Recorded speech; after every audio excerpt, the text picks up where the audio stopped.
October 1941. The Soviet Union is bleeding to death. Operation Barbarossa, the massive Nazi invasion, has shattered the Red Army. The German Wehrmacht is not just advancing, they are devouring Russian territory at a rate of 50 miles a day.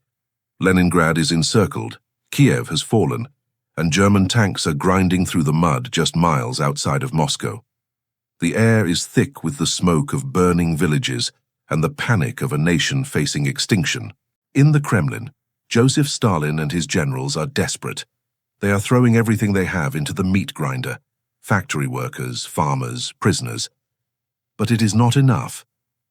In this moment of absolute catastrophe, a letter lands on Stalin's desk. It is not from a general, but from a woman, Major Marina Raskova. Marina Raskova is not just a pilot. She is a Soviet celebrity, the Russian Amelia Earhart. She holds world records for long-distance flights and is a hero of the Soviet Union. Her letter is bold, almost insolent. She argues that while Russian women are digging anti-tank ditches and working in munitions factories, thousands of them are begging to fly. We are losing because we are fighting with one hand tied behind our back, she implies. She demands the creation of an all-female air combat unit. Not nurses, not secretaries, but combat pilots. In the deeply patriarchal structure of the Soviet military, this is insanity. War is a man's job. But desperation changes the rules. Stalin signs the order. Aviation Group 122 is born. The recruitment centers in Moscow are immediately swamped. But these are not soldiers lining up. They are children. Most are between the ages of 17 and 22. They are literature students, textile workers, teachers, and dreamers who grew up idolizing Raskova. They arrive wearing dresses and heels, clutching small suitcases with teddy bears and poetry books. They have no idea that within weeks, they will be living in freezing dugouts and washing the blood of their friends off their instrument panels. Raskova is ruthless in her selection. She doesn't need just patriots. She needs mathematicians for navigation, mechanics who can fix an engine in a blizzard, and pilots with nerves of steel. From thousands of volunteers, she selects a few hundred elite candidates. They are packed onto trains and sent east to the town of Engels, far from the front lines for training. Usually it takes 2 years to train a combat pilot. Raskova tells them, "You have 6 months. If you fail, Russia dies." The training is brutal. They wake up at 4 a.m. and train until midnight. They study meteorology, ballistics, and formation flying until their eyes bleed. But the first battle they fight is not against the Germans. It's against their own supply chain. The Red Army has no uniforms for women. They are issued men's tunics that hang to their knees and boots that are 3 sizes too big. They have to tear up their bedding to wrap their feet so the boots don't fall off. They cut their hair short, trade their skirts for oversized trousers, and learn to walk like soldiers. Then comes the shock of the equipment. The women expect to fly the modern Yak-1 fighters or the Polikarpov bombers. Instead, they are led to a grassy airfield and introduced to their chariot, the Polikarpov Po-2. It is a biplane made of plywood and canvas, designed in the 1920s as a crop duster and a training plane. It has an open cockpit, exposing the pilot to the freezing wind. It has no radio, it has no armor plating, it has no heavy machine guns. Its top speed is slower than a modern car. When the women see it, some of them cry. "You want us to fight the Luftwaffe in this?" they ask. It is a coffin with wings. It is highly flammable and so light that a strong gust of wind can flip it over on the runway. But Marina Raskova sees what they don't. The Po-2 has one secret advantage. It is slow. Its maximum speed is lower than the stall speed of the German Messerschmitt fighters. If a German ace tries to intercept them, he will overshoot them before he can aim. Raskova teaches them a tactic that borders on suicidal genius. They will fly only at night. They will fly low, hugging the treetops. And when they approach the target, a German depot, a train station, or a camp, they will do the unthinkable. They will cut their engines. They will glide in total silence, invisible to the ear, dropping their bombs before the enemy even knows they are there.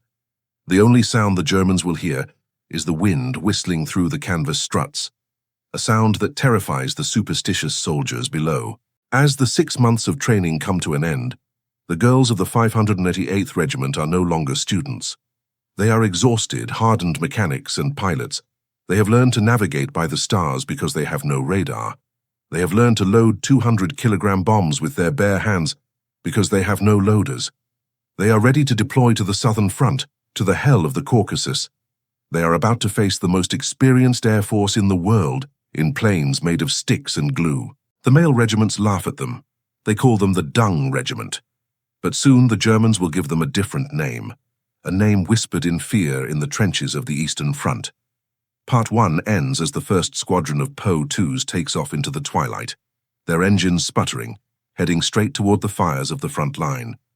The arrival of the 588th Regiment at the front lines in May 1942 was not met with applause, but with a mixture of pity and derision. The male pilots of the neighboring regiments watched as the rickety Po-2 biplanes touched down on the muddy airstrips. They laughed at the girls in big boots, cracking jokes about how the women would likely run home to their mothers at the first sight of a German tracer bullet. The living conditions were a shock to the system. There were no barracks. The women had to dig their own dugouts, holes in the wet earth covered with logs and dirt. They slept on piles of straw, huddled together for warmth as the temperature dropped. There was no running water, no privacy, and the constant sickly sweet smell of rotting vegetation and high-octane fuel hung over the camp. But the women of the 588th didn't complain. They unpacked their few belongings, embroidered pillows, letters from home, and turned their mud holes into a home. They were ready to prove the men wrong. The reality of their equipment soon became a terrifying obsession. The Po-2 was already dangerously overloaded with fuel and bombs. To save weight, the command made a chilling decision: no parachutes. For the pilots and navigators of the 588th, this meant one simple, brutal fact. If your plane was hit and caught fire, you had two choices. You could burn to death in the cockpit or you could jump to your death. There was no third option. This knowledge hung over every mission like a shroud. It stripped away any illusion of safety. Every time they climbed into the open cockpit, they were accepting that this flight could be a one-way ticket. They carried TT-33 pistols, not just for defense if they crashed behind enemy lines, but for themselves, to ensure they would never be taken alive by the Nazis, who treated captured female partisans with unspeakable cruelty. The first combat missions began immediately. The strategy was grueling.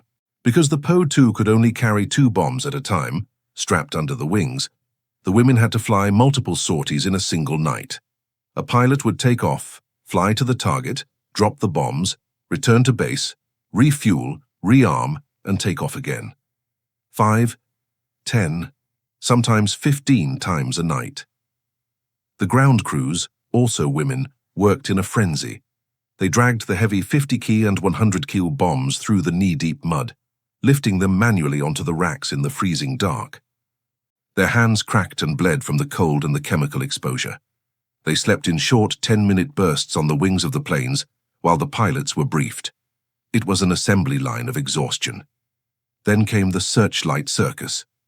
The Germans quickly realized that these slow, buzzing planes were a nuisance that kept their troops awake all night, destroying depots and ammunition dumps with pinpoint accuracy.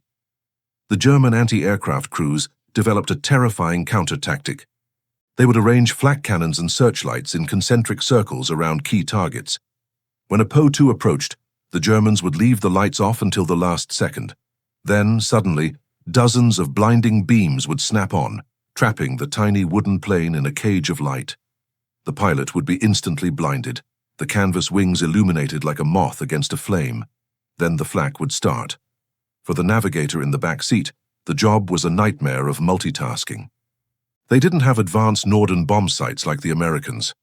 They had to lean over the side of the open cockpit, forcing their bodies into the freezing slipstream, wind tearing at their faces, to visually line up the target. When the moment was right, they would pull a simple wire release to drop the bombs. If the release jammed, which happened often in the bitter cold, the navigator would have to climb out onto the wing mid-flight, thousands of feet in the air without a parachute, and physically kick the bomb loose.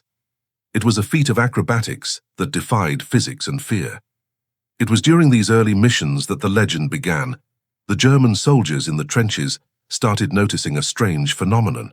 Before the bombs fell, They wouldn't hear the roar of an engine. They would hear a soft, rhythmic whoosh, whoosh, whoosh, the sound of the wind whistling through the canvas struts of the gliding biplanes. It reminded them of the sound of a broom sweeping the floor. The rumor spread through the Wehrmacht lines. These weren't normal pilots. They were Nachthexen, night witches. They were supernatural, unstoppable, and they came from the dark to steal your sleep and your life. The nickname was meant to be an insult, a way to dehumanize them. But when the Soviet women heard it, they didn't get angry. They laughed. They adopted it. They painted it on their hearts. They were the night witches, and they were just getting started. This is part 3 of 8, Giga Extended, English only. I have significantly expanded the narrative depth, focusing on the tactical evolution, the terrifying candle phenomenon, and the psychological burden of watching friends die without parachutes. The Witches of the Sky, the 588th Night Bomber Regiment, Part 3 of 8, The Fire and the Friendship. By the winter of 1942, the war in the skies over the Caucasus had evolved into a deadly game of cat and mouse, but the bond between the women of the 588th had transcended mere military camaraderie. In the cramped, freezing cockpits of the Po-2, the pilot and the navigator were no longer two separate individuals. They were a single organism fused by terror and trust.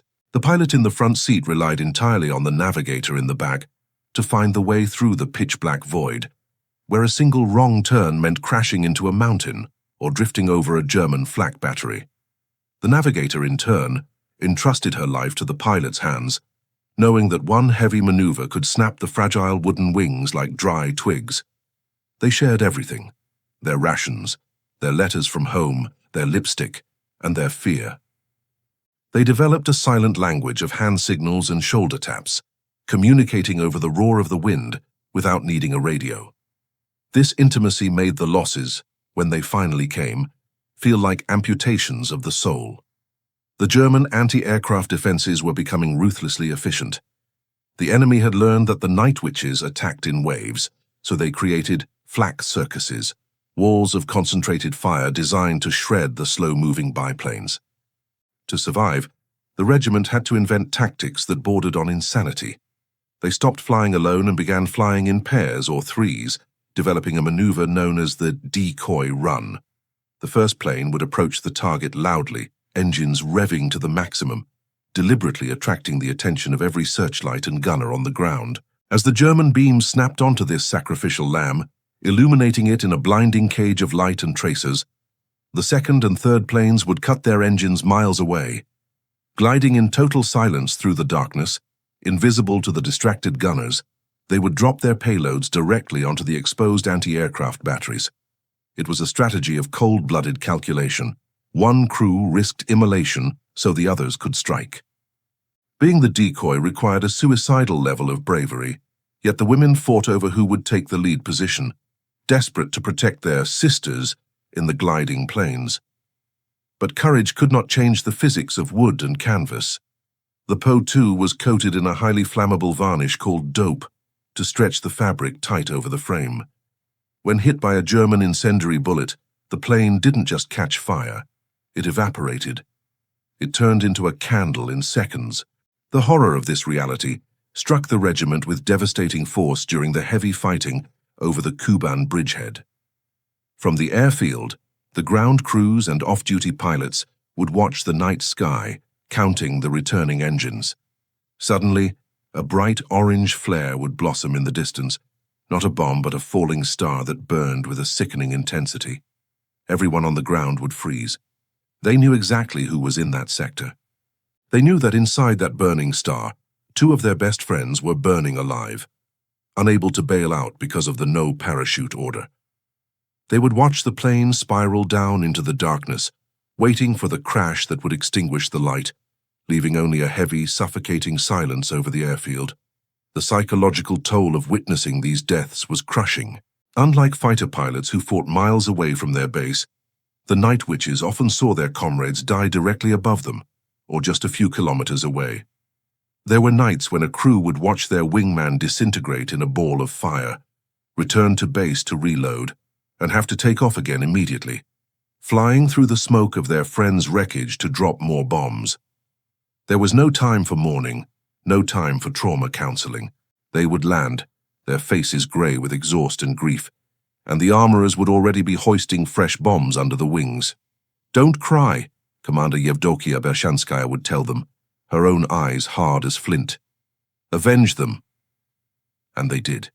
They turned their grief into a cold, precise fury. They flew lower, dropped their bombs with more accuracy, and took even greater risks, driven by a vendetta against the invaders who were killing their sisters. As winter set in, the physical environment became as deadly as the Germans. The open cockpits offered zero protection against the Russian freeze. Temperatures at altitude dropped to -40 degrees Celsius. Frostbite became a plague. The wind whipped their faces until the skin turned black and peeled off in strips. Touching the metal parts of the plane with bare hands meant leaving skin behind. The pilots recalled crying from the pain of the cold as they flew, their tears freezing instantly on their cheeks. Yet they refused to ground the planes. They wrapped themselves in layers of newspaper beneath their tunics, smeared goose fat on their faces, and kept flying. They flew because they knew the German infantry below was freezing too, and they wanted to ensure the enemy had no rest, no fire, and no shelter. The witches became masters of the winter night, using the white landscape to navigate, their white-painted planes drifting like ghosts over the snow-covered trenches, delivering death to an enemy that had begun to believe these women were truly demons sent from hell. By 1943, the momentum of the war had shifted. The Red Army had broken the back of the Wehrmacht at Stalingrad, and the great German retreat had begun. For the 588th Regiment, now honored with the Guards title and renamed the 46th Taman Guards Night Bomber Aviation Regiment, this meant a new kind of exhaustion. They were no longer fighting from a static position, they were chasing the war. Every few days, the regiment had to pack up their entire existence, tents, bombs, fuel and spare parts, and move to a new airfield, which was often nothing more than a flattened potato field or a cratered strip of land just liberated from the Nazis. The mud of the Caucasus gave way to the dust of the Ukrainian steppes, but the rhythm of death remained relentless. It was during this period of frantic offensive that the command finally delivered the one piece of equipment the women had been denied for 2 years: parachutes. The arrival of the parachutes was a moment of complex emotion. On one hand, it was a validation of their worth. The Soviet command was finally admitting that these women were too valuable to burn. On the other hand, the parachutes were heavy, bulky, and awkward in the tiny cockpit of the Po-2. Every kilogram of weight added to the plane meant less fuel or fewer bombs. Some of the hard-asses among the pilots grumbled, viewing the parachute as a lack of confidence, a safety net they didn't need. But the first time a plane was hit by flak and the crew was seen drifting safely to the ground under white silk canopies, the grumbling stopped. The parachute changed the psychological calculus of the cockpit. It removed the absolute certainty of death, replacing it with a glimmer of hope, however slim, that a mistake wouldn't be the final chapter. The offensive operations reached a fever pitch during the liberation of the Crimea and the push into Poland. The Germans were retreating, but they were retreating like wounded tigers, lashing out with ferocious rearguard actions. The targets changed from bridges and depots to endless columns of retreating German trucks and trains. The Night Witches were tasked with harassing these columns until they broke. This led to the legendary maximum effort nights. The distance to the targets became shorter as the front lines compressed, which meant the turnaround time for each sortie dropped dramatically. A crew could take off, bomb a train station 10 kilometers away, return, and be back in the air in 7 minutes. It was on one of these nights that the pilots pushed the limits of human biology. The legendary Nadezhda Popova, one of the regiment's most celebrated aces, later recalled flying 18 sorties in a single night. This number is statistically staggering. It meant taking off and landing almost every 20 minutes for 8 hours straight. By the 10th sortie, the pilots were operating in a trance state. Their bodies were numb from the vibration of the engine and the freezing wind. Their eyes were raw, permanently dilated from staring into the darkness for muzzle flashes. They stopped feeling hunger or thirst. They were fueled entirely by adrenaline and the mechanical repetition of the task. Climb, level off, cut engine, glide, drop, bank, full throttle, return, land, repeat. The unsung heroes of these marathon nights were the armorers, the young women on the ground. If a pilot flew 18 sorties, that meant the armorers had to load the plane 18 times. These women, many of them barely 20 years old, were lifting 50-kilogram and 100-kilogram bombs over their heads, wading through knee-deep mud or choking dust, often under enemy artillery fire. They didn't have forklifts or hydraulic loaders. They had muscle and willpower. By dawn, the ground crews would be found collapsing on the grass, their hands shaking uncontrollably, their uniforms soaked in sweat and grease. They had moved tons of high explosives with their bare hands in a single shift. They would sleep for 2 hours, eat a piece of black bread, and then begin repairing the shrapnel holes in the fabric wings, stitching the planes back together like surgeons preparing for the next night's surgery. The psychological impact on the retreating Germans was devastating. They could not sleep. Every time they stopped their trucks to rest, the sewing machine sound would drift over the trees, followed by the whistle of bombs. The night witches were depriving the Wehrmacht of the one thing they needed most: rest. The women of the 46th Guards were no longer just a nuisance. They were a strategic weapon of terror. As they pushed closer to the German border, the stakes grew higher. The German night fighters, Messerschmitt Bf-110s equipped with radar, began to appear in greater numbers, hunting the Po-2s not with searchlights, but with technology the Soviets couldn't see. The hunter was becoming the hunted, and the skies over Poland were about to become the deadliest arena yet. As the calendar turned to 1944, and the Red Army crossed the borders of the Third Reich, the war shifted from a desperate defense of the motherland to a vengeance-fueled crusade into the heart of Germany. For the 46th Guards Night Bomber Regiment, entering East Prussia was a psychological threshold. They were no longer flying over their own burning villages or bombing columns of invaders on Russian soil. They were now flying over the lair of the beast. The landscape below them changed.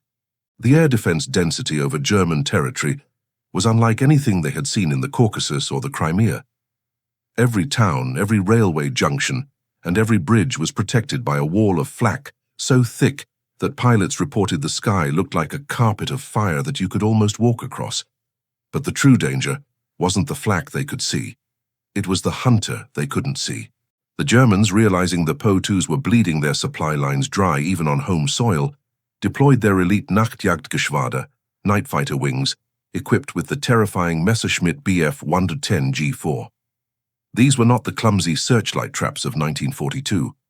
These heavy fighters carried the sophisticated Liechtenstein airborne radar, characterized by the eerie antler antennas on their noses. For years, the night witches had relied on darkness and silence as their armor.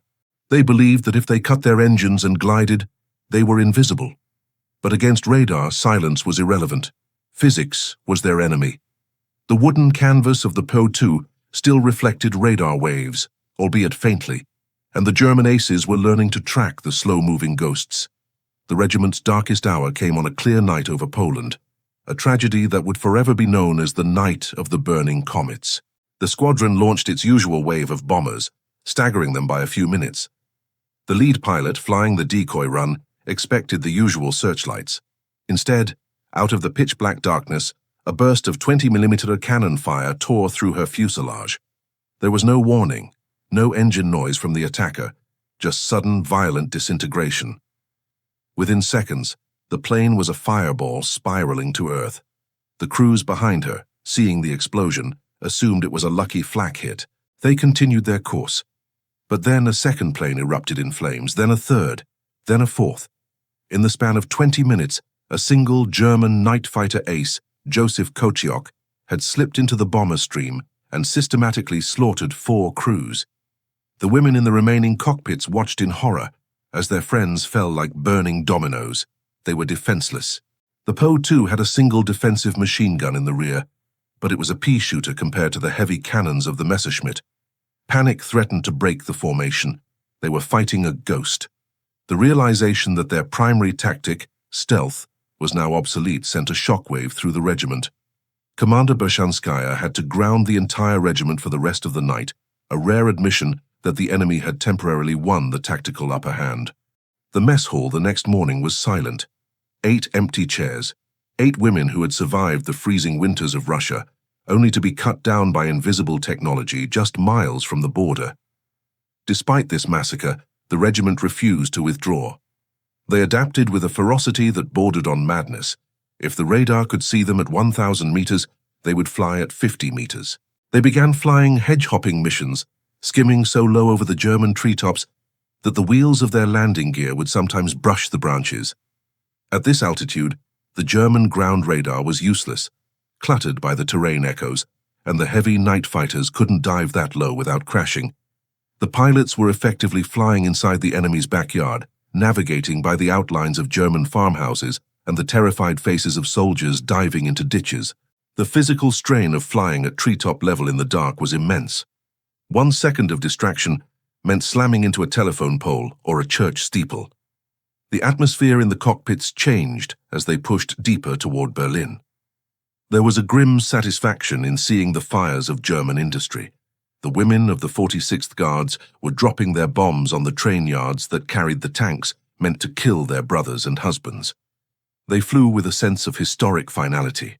They could see the end of the war on the horizon, literally in the glow of the artillery barrages of the approaching Zhukov army. But this proximity to victory made every mission more terrifying. To die in 1941 was a tragedy. To die in 1945, weeks before the end, was a cruel joke of fate.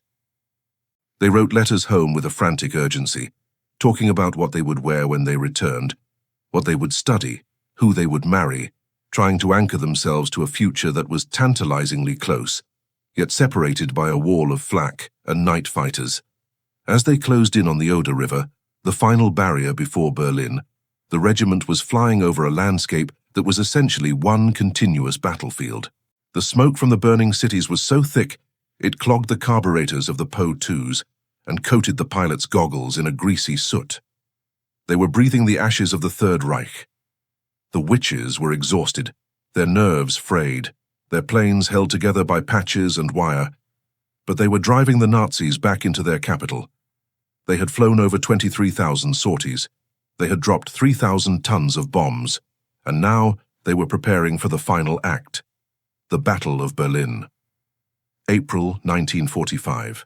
The 46th Guards Night Bomber Regiment had flown thousands of kilometers from the steppes of the Caucasus to the very doorstep of the Third Reich.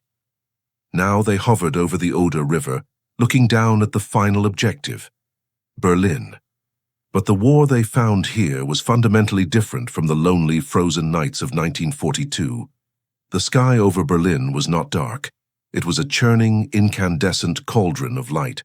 The fires of the burning capital, ignited by thousands of tons of Allied ordnance and Soviet artillery, cast a perpetual, hellish twilight over the landscape. For the Night Witches, this was a tactical nightmare. Their greatest weapon, darkness, had been stolen from them by the sheer scale of the destruction. There were no shadows left to hide in. To fly a Po-2 over Berlin was to fly a moth directly into a furnace, visible to every gunner on the ground against the backdrop of the burning city. The Battle of Berlin began with a display of power that almost grounded the regiment. Marshal Zhukov, in a bid to blind the German defenders during the initial night assault, ordered 140 massive searchlights to be turned on simultaneously along the front line, aimed directly at the German trenches. While this terrified the enemy infantry, it created a blinding wall of light that reached thousands of feet into the air. The pilots of the 46th Guards found themselves flying through a blinding white void, unable to see the ground, their instruments washing out in the glare. They were suspended in a sea of artificial light, disoriented and vulnerable. Navigators had to lean out of the cockpits, shielding their eyes with their hands, trying to find landmarks amidst the glare, screaming corrections to the pilots who were fighting to keep the lightweight planes from flipping over in the thermal updrafts created by the massive artillery barrages below. The airspace over the German capital was the most congested and dangerous in the history of warfare. It wasn't just the enemy that posed a threat, it was their own side. The sky was packed with thousands of Soviet aircraft, Il-2 Sturmovix, Polikarpov Po-2 bombers and Yak fighters, all compressing into a shrinking funnel of airspace over the city. The Po-2s, flying at barely 100 km/h, were like bicycles trying to navigate a highway of speeding trucks. The wake turbulence from the heavy bombers passing overhead was enough to snap the wooden wings of the biplanes or send them into uncontrollable spins. The women had to fly with one eye on the ground and one eye looking up, constantly dodging the friendly steel rain of bombs falling from higher altitudes. There were terrifying moments where a night witch would drop her payload, only to have a massive 500-kilo bomb from a P-2 whiz past her wingtip seconds later. The targets were no longer depots or trains. They were the fortified strongpoints of the fanatic SS units defending the city center. The regiment was tasked with surgical strikes on specific street corners and barricades that were holding up the Soviet tank advance. This required a level of precision that was almost suicidal. The pilots had to fly between the ruined buildings of the suburbs, dropping small fragmentation bombs into courtyards and trench lines. They were flying so low that they could smell the cordite and the dust of collapsing masonry. They could see the faces of the German soldiers firing MP-40s at them from the rooftops. The German anti-aircraft defenses in Berlin, particularly the massive flak towers like the one at the Berlin Zoo, were putting up a curtain of steel so dense that pilots described it as flying through a thunderstorm of metal. The flak didn't just explode. It created shockwaves that tossed the balsa wood planes around like leaves in a hurricane. Yet amidst this apocalypse, the psychological state of the regiment shifted from grim survival to a fierce, ecstatic determination. They knew this was the end. The Berlin airlift of bombs became a relentless rhythm. Crews were flying 10, 12, 14 sorties a night, landing only long enough to refuel and grab a cup of hot tea. They were fueled by the adrenaline of victory. They were bombing the very streets where the invasion of their country had been planned.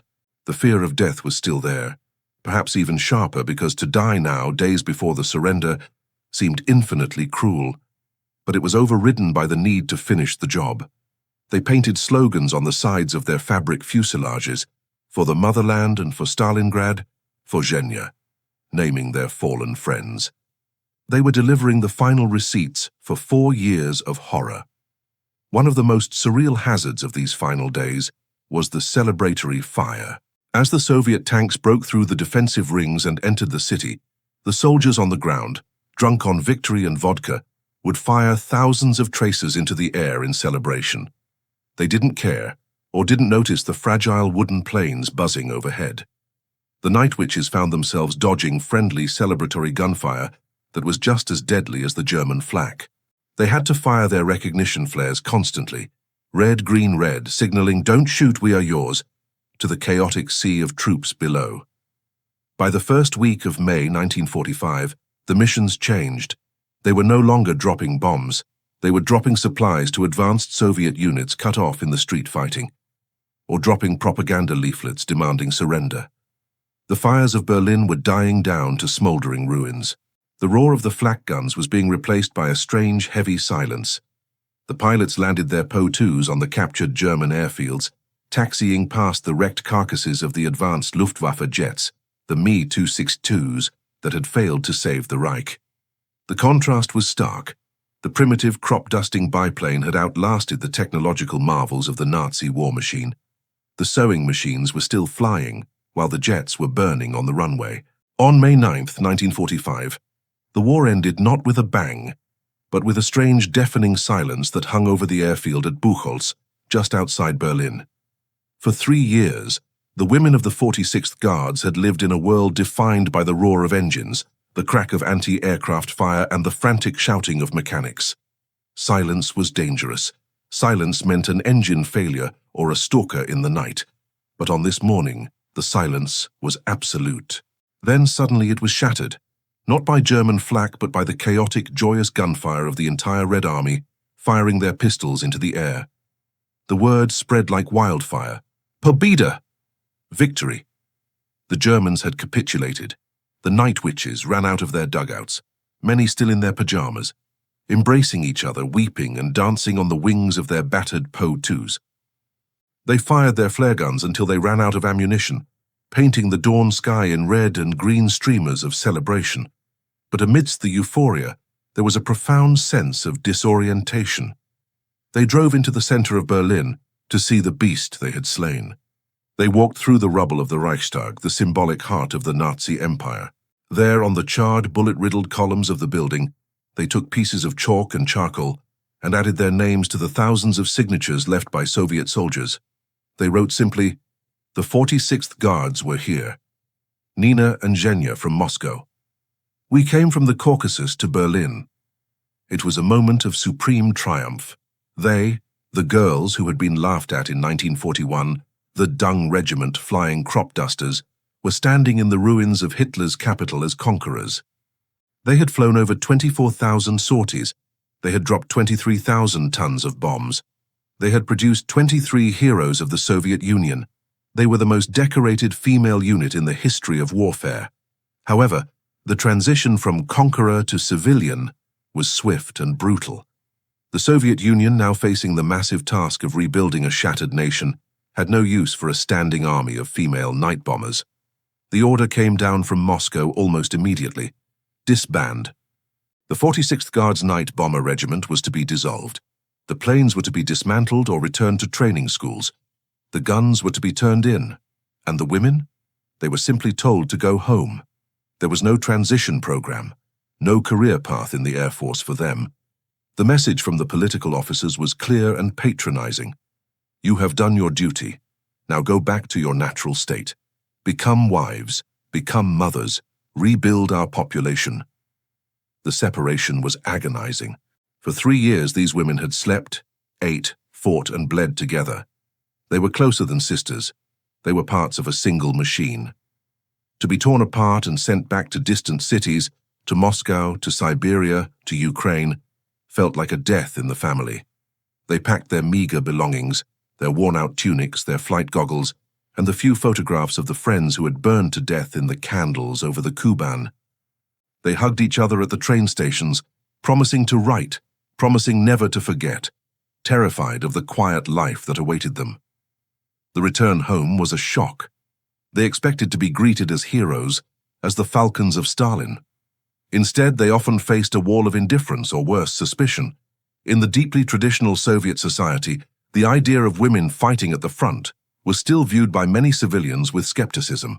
When they walked down the streets of Moscow wearing their tunics heavy with the Order of the Red Banner and the gold star of the hero, men would look at them askance.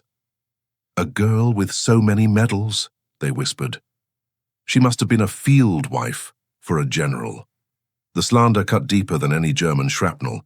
These women who had flown through walls of fire, who had manually kicked stuck bombs off wings at 1,000 meters, were being dismissed as camp followers.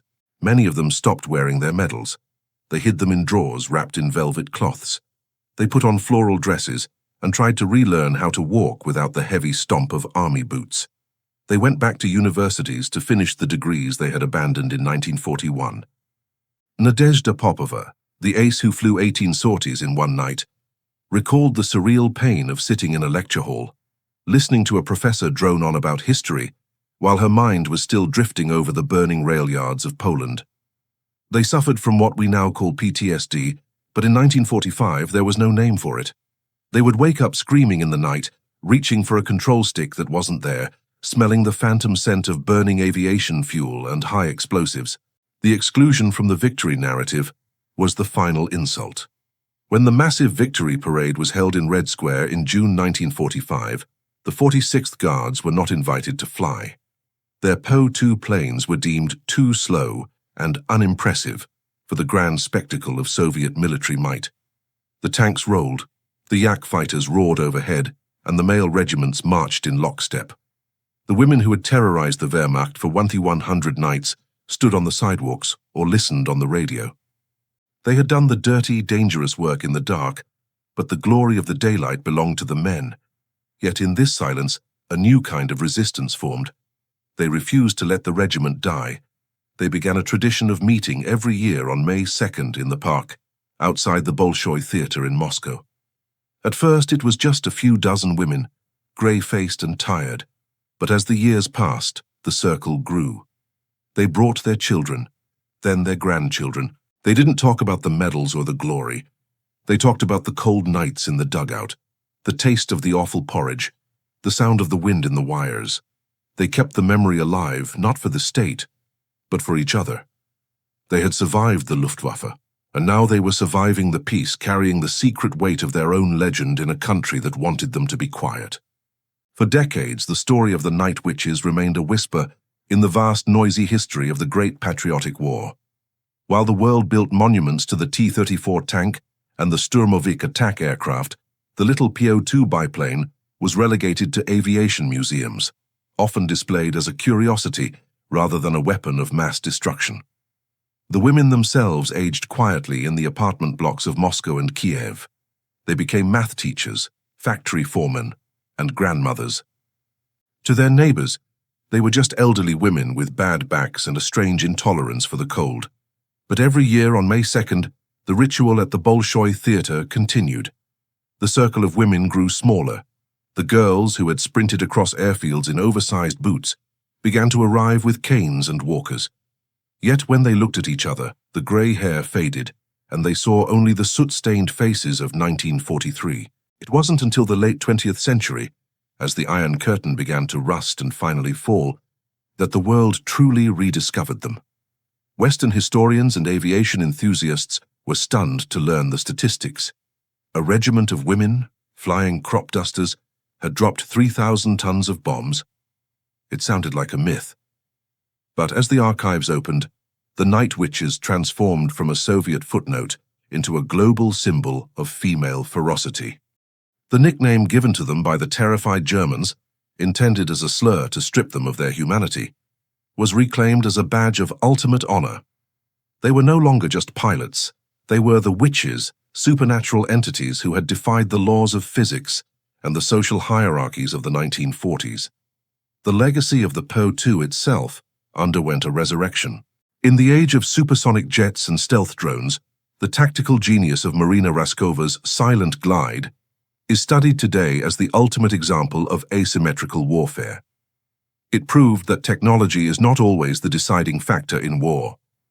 A billion-dollar radar system can be defeated by a canvas plane flying at treetop level. A supersonic Messerschmitt can be outmaneuvered by a plane so slow it cannot be targeted. The 46th Guards proved that the most dangerous component of any weapon system is the human heart beating inside it. If the will to fight is absolute, the equipment becomes secondary. As the 21st century dawned, the regiment faced its final enemy, time. One by one, the witches took their final flight. Nadezhda Popova, the woman who flew 18 sorties in one night and found bullet holes in her helmet and map case, lived to be 91. In her final interviews, she didn't speak of the fear. She spoke of the beauty. She described the feeling of floating silently over a sleeping world, the wind singing in the wires, suspended between the stars above and the fires below. She spoke of the combat sisterhood that was deeper than marriage, a bond forged in the knowledge that any night could be the last. When she passed away in 2013, it wasn't just an old woman dying. It was the closing of a chapter of human endurance that will likely never be repeated. Today, the 46th Guards Night Bomber Regiment occupies a unique space in military history. They are the only combat unit in the world that was entirely female, from the pilots and navigators to the mechanics and armorers. They did not ask for special treatment, and they received none. They froze in the same dugouts, ate the same rotten rations, and died in the same mud as the men. But they did it while carrying the extra burden of having to prove, every single night, that they belonged there. They fought a war on two fronts, against the Nazis in the air and against the prejudice on the ground. And they won both. The final image of this saga is not one of war, but of spirit. Imagine the night sky over the Caucasus, vast and filled with stars. There is no sound of a jet engine, no roar of afterburners, just a soft rhythmic whoosh, whoosh, whoosh. It is the sound of a broom sweeping the sky. It is the sound of the night witches, gliding forever in the memory of the world. They are the guardians of the idea that when your country calls, and when survival is on the line, there is no man's job or woman's job. There is only the job. And no one did it better, braver, or quieter than the girls of the 588th. The engine cuts out, the nose dips, the wind whistles, and the witches strike.